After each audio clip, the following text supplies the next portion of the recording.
Welcome to Public Health America, a weekly program produced by BronxNet in partnership with Mercy College. I'm your host, Dr. William Latimer. Here on Public Health America, we speak with experts from an array of specialties across the liberal arts and health professions to provide you with not only the best science, but practical tips to live a healthier life. We also celebrate what studies have long documented, namely the unparalleled value of a liberal arts college education by setting the stage to pursue a career of your choice, increase lifetime earnings, and engage in civil debate. Our experts will share decisions they made and support they received that helped them to beat the odds. By sharing one or two life lessons, their stories may provide you with the inspiration and method to realize your dreams. This is Public Health America.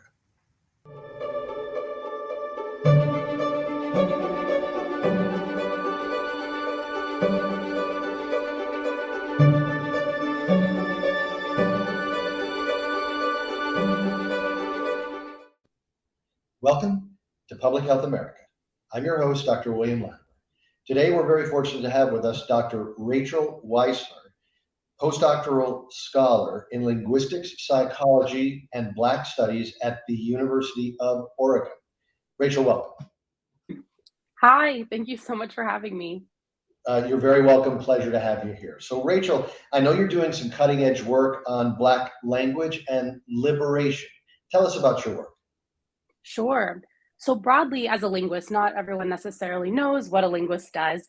So I am someone who is interested in language, but not necessarily just the language we learn in school. I'm interested in the language that we all use day to day, how we interact with each other, things that we learn naturally from being in communities with one another, and how language will vary and change depending on who we're around, generation-wise, age-wise, region, racially. We have so many various ways in which we are influenced and how we speak.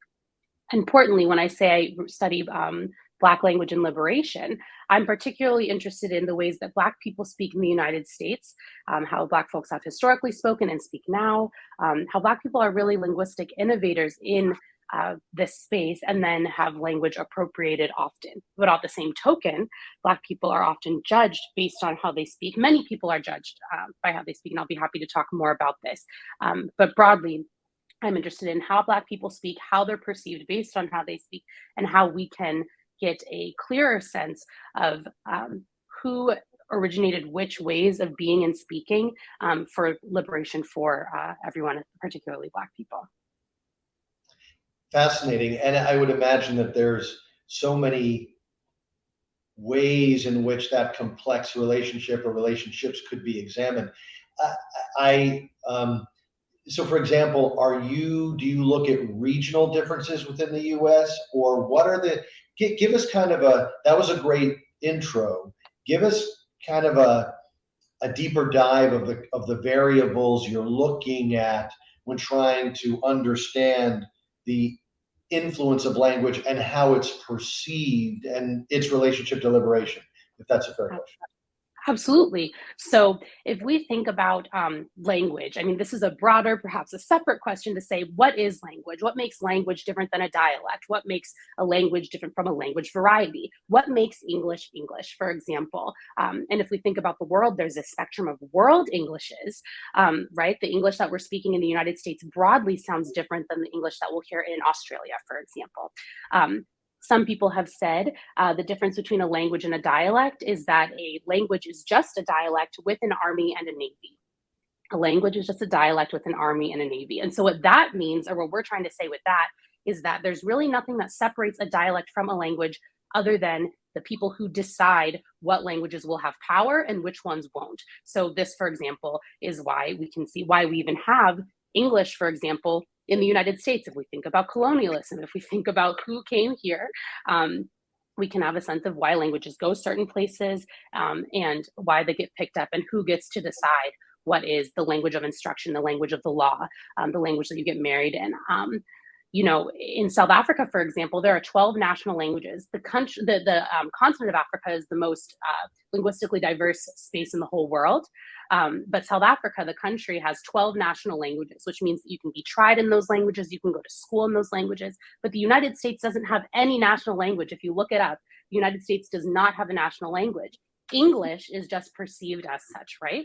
And the type of English, again, is a very particular kind. We like to call it standardized American English. I say standardized because it's perceived as such, because there is nothing actually standardizing it. And so I don't mean to get so far away from your question. I wanted to make sure to situate what we're thinking about here, because you asked what sort of variables will we be looking at. So if we're looking at Black English, African American English, I'm interested in all of the speech sounds, the syntactic structures, everything that composes language as it is.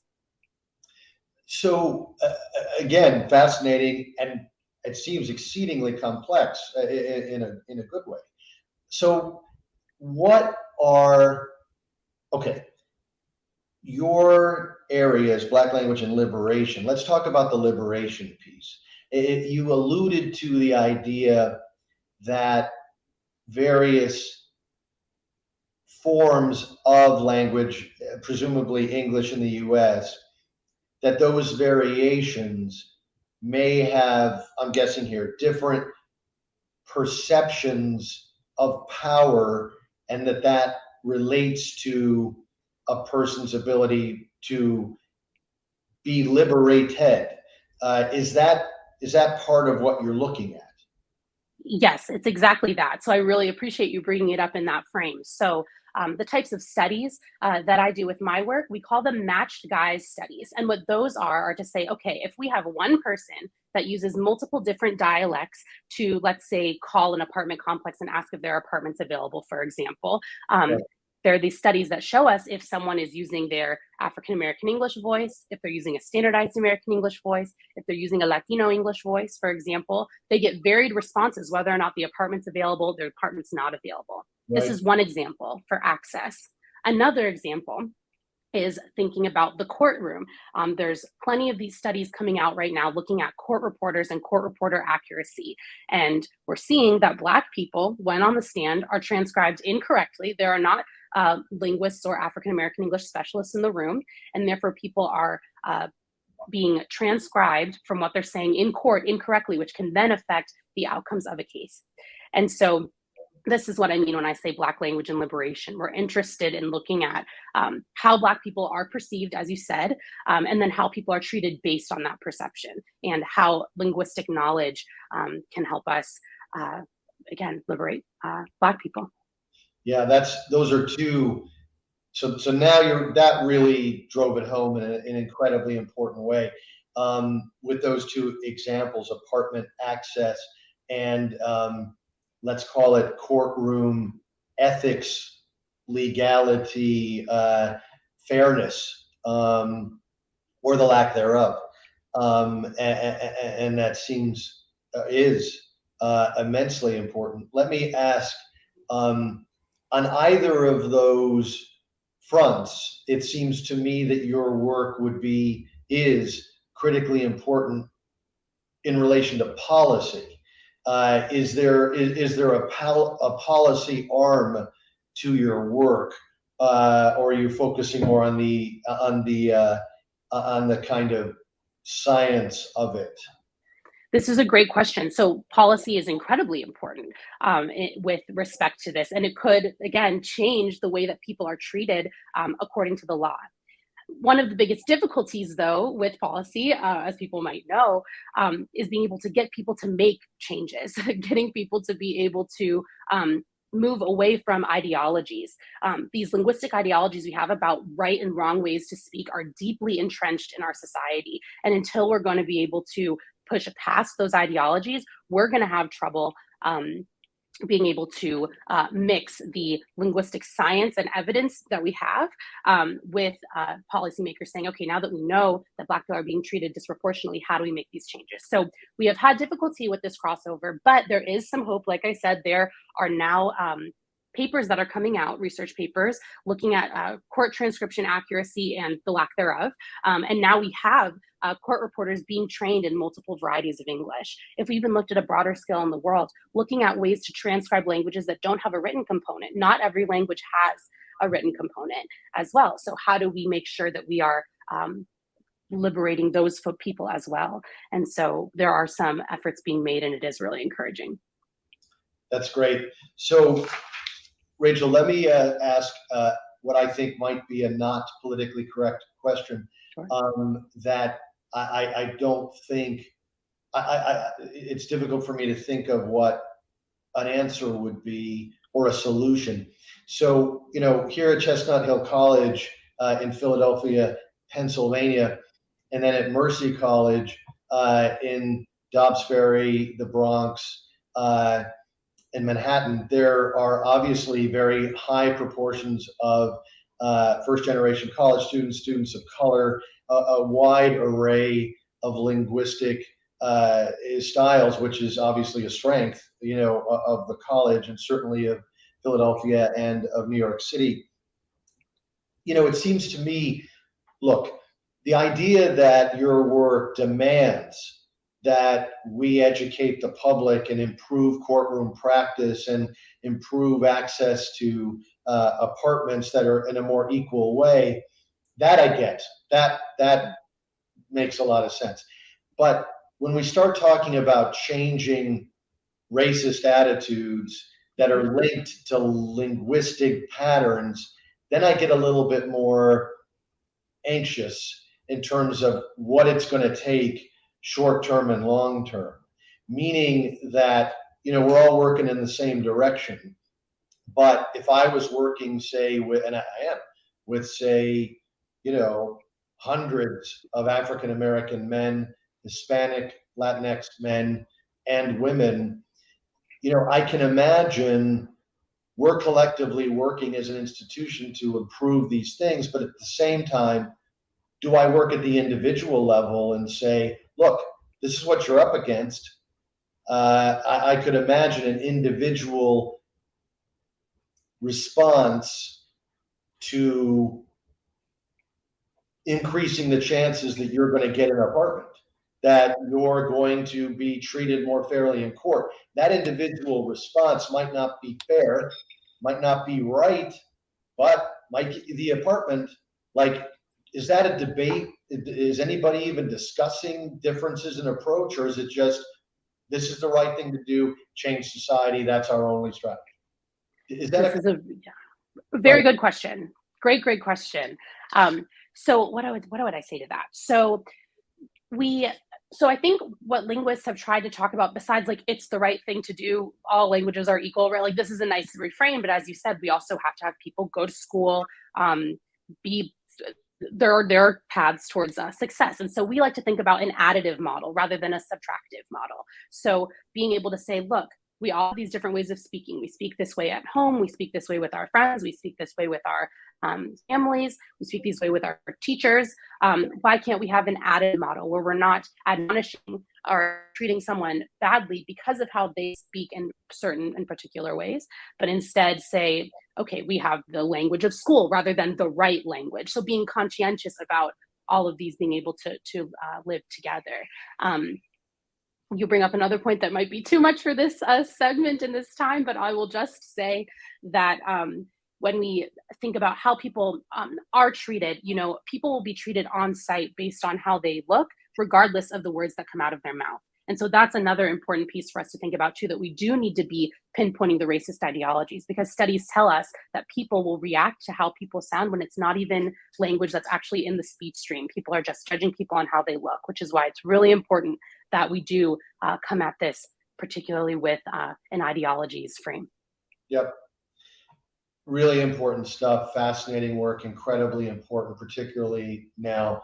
We're going to take a quick break. When we come back, Dr. Weissler will tell us a little bit about her personal life story, her undergraduate experience, and how that was formative in providing her the opportunity to pursue this incredibly important topic and career. This is Public Health America. I'm your host, Dr. William Latimer. We'll be right back.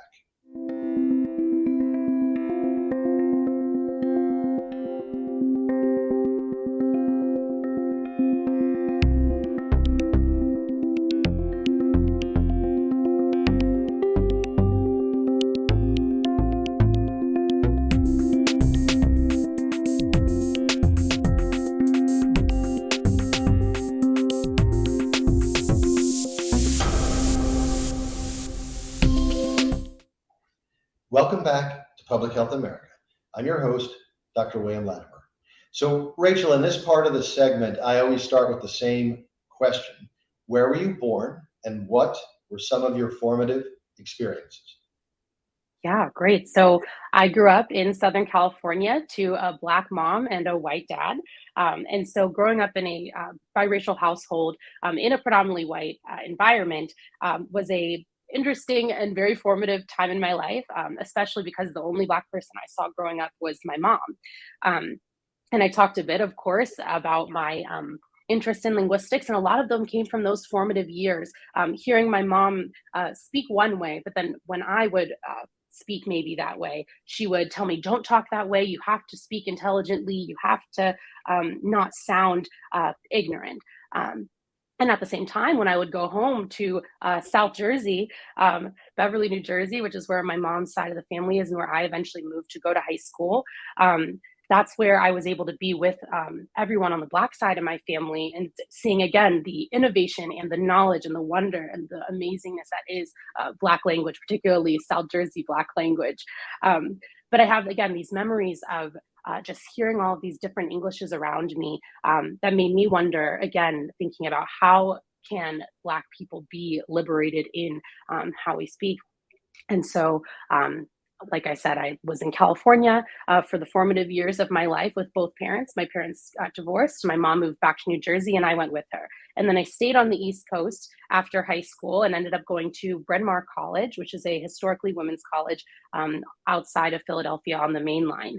That was an extremely formative experience for me, particularly because I never expected to go to a school that was so wonderful and really changed the trajectory of my life. I really didn't do quite well in school from K through 12. I didn't get good grades. I didn't really think much about college. I didn't really know what my future was or what I really wanted to do. But I'm grateful that I have had consistently throughout my life mentors who have seen me, seen my abilities beyond maybe traditional ones. Teachers that saw my creativity and drive and gave me the tools to go and try something like going to a historically women's college. And I'll be happy to talk more about that. But mentors are everything and why I am where I am today. Yeah, that's great. That's a wonderful story. Bryn Mawr, obviously a great college. Tell what was your major? Yeah, so I majored in linguistics and minored in political science. Again, didn't go to college to do that. Really didn't know what I wanted to study. I know I was interested in language-based differences. I really didn't know what that meant. I thought maybe I'd be a speech pathologist, but didn't know how to get there. But took a linguistics class, an intro class to just take it. And the professor came to me afterward and said, you ask really good questions and you should come to my office and maybe we could talk about the kind of work that I do. And she ended up bringing me on as a research assistant, which again, no experience, no knowledge about linguistics before this. But again, this woman, this is Dr. Brooke Lillyhagen. I always like to name her because she changed the trajectory of my life. I never would have been here if it hadn't been for her taking me in early, the first year of my undergraduate experience, and showed me the world of research. And so, yeah, I'm super indebted to Brooke. That's fantastic. So just to highlight a couple of points you've made already that I think are so important for our audience. One is that, when you were, and again, correct me if I'm wrong, but in middle school and high school, you did it well, okay, but not like the best grades. You weren't really thinking every moment about what is my future and should I go to college. But then you did, and it was transformative. And a critical part of that was having one or more mentors, faculty who really looked after you, saw your talent, believed in your talent, and helped you realize your talent. One other key point I want to stress is that when you went, and this is not unusual, you didn't know exactly what you wanted to do. You might have had broad stroke ideas, but you were kind of, college itself was a journey of self-awareness that you were able to, find something you were very interested in. Fantastic. Tell us, and then one more, tell us a little bit about your research experience or any experiential learning opportunities and the significance of that to your overall education. Yes. So again, like I said, felt so lucky to have the opportunity to get to in the research space from the beginning of my college career. But this is bare bones. I'm talking about the professor would give me her slides, her PowerPoint slides, and I would need to be moving things around, right? Or she would be like, go to the library and ask them for these books. And I remember I still have the library card that she gave me as a research assistant. It was a great a title with my name on it, research assistant for Hagen, and I could go to the library and get the books. Again, things that are all part of the research process that are pretty, like I look back and think, okay, very simple. But as a first year in college, I knew nothing of all the pieces that it takes to bring a research program to bear. So it went from that to then being able to do language analysis through later years in my career. And importantly, during maybe my sophomore, junior year, Brooke said, I don't know if you've ever thought about a PhD. I was like, no, I don't even know what that really entails. It took me a long time, probably until I got to graduate school, to really know what that means. But she said, you like doing research, you like to think about questions that can make the world better and different. You should try to get a PhD. And she told me to apply for the Mellon Mays Undergraduate Fellowship, which is a program that helps people of color make their way through to graduate school in order to diversify the professoriate. And they also work with Institute for Recruitment of Teachers, which is another program that works to help diversify the professoriate by showing undergraduate students of color the ropes. Here is what graduate school is about. Here's what the academy is about. Things that your parents are probably not talking to you about and that I obviously had not been talked to you about. And so many programs out here to really help us. And now I get to work with those programs on the other side now that I have my doctorate, and it's just wonderful. Fantastic. So you go to Bryn Mawr, you get your undergraduate degree. What was the next step? Yes. So during that time, and I'll be completely, frank with you, that's when I was told by my mentors at the time that I should try to apply for a PhD. Again, did not even know really what that would entail. But what I did learn is that when you go to graduate school for a PhD, most times they are funded, meaning that they'll pay for the tuition, pay you a stipend for doing the labor that is doing this research work, pay for your medical insurance and your dental insurance. I looked at this and thought, oh, well, I have to go to graduate school. Because I'm going to be supported in all these ways, right? I had no clue, all of the benefits. And I think that's something so important is access and knowledge about what people have the potential and ability to do. And if there are other people around you that haven't done those types of things, you're not going to know that you could go spend 5-6 years researching a particular field that is of interest to you and be paid to do that and get a higher a degree for that. So again, like I said, that was a journey, like learning that I could even do that. And now in my current role, it's important for me to mentor students and let them know about these possibilities, that they are not limited in their career paths and options. And so again, I bring it back to mentors being everything and giving me access. And so, yes, I actually went directly to graduate school from undergrad. I applied to 11 schools. I got into 2, which again, this is a whole other topic about access. You might only apply to 5 and not get into any and not think you're good enough when you don't know on the other side, the faculty member you wanted to work with is going to go on leave, or they don't actually have any more funding for more students, but it has nothing to do with your capabilities. All of this stuff happening behind the scenes that students wouldn't know. But luckily, because I had all these different supports, I was able to successfully apply to schools, get into a great school, University of Michigan, and then be able to complete my PhD last year. That's great. What a great story. You've got so much fabulous content, but certainly the idea of applying to 11, getting into 2, University of Michigan, obviously one of the premier universities in the country, if not the world. So the idea that, yes, you didn't get into every place, but you hung in there, you applied to what is a completely normal number of schools, and then you had an option of where to go. A lot of folks wouldn't know that necessarily. And then you lay out all of the things that you learned along the way, not just in terms of the content of your degrees, but the opportunities that you have when you go to grad school, being fully funded, having health insurance, et cetera. It may sound trivial, but quite frankly, it isn't. It's incredibly important, not to mention the fact that if you get an undergraduate degree compared to high school, grad, you're going to make $1 to $2 million more over the course of your lifetime. Every degree that you go up higher, it's 2 million, it's 3 million, it's 4 million. It's not just about the money, it's about access to healthcare. It's about just quality of life, the ability to take care of your family. So a lot of what interacting or educating, mentoring, the kinds of, first generation college students that go to Chestnut Hill College, that go to Mercy College, is mentoring exactly the kind of mentoring that you received.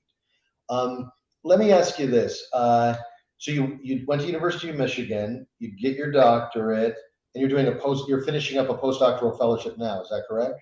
Yes. And so for anyone that might not know what a postdoc is, that means that I finished my PhD, and the next step will be to be an assistant professor at the University of Oregon. But right before that, I am taking a little bit more time to get some extra training. So I'm currently working on applying for grants, which is something I didn't necessarily focus on during my PhD time. And I'm teaching a little bit, which isn't always a part of a postdoc, but I'm very passionate about teaching, mentoring. And so I got the opportunity to teach as well during my postdoctoral time. So it's been a really wonderful opportunity to teach a bit, research a lot, and learn more skills.